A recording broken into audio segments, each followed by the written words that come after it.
cancer and what other diseases. These are very complex things. These are complex issues, and it is not possible to trace it to one particular reason or the other. Even the foods you eat can cause you cancer. They're carcinogenic foods.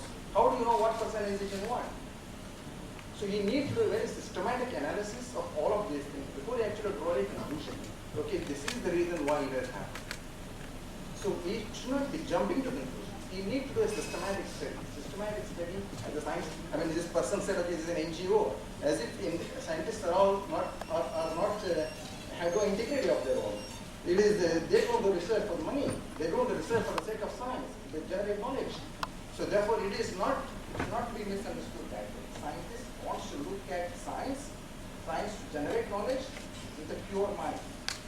Okay, so therefore, I don't think they buy the argument that if it is done by some NGO, the industries are financing a particular research, but the scientists are not going to give up his original integrity for doing science.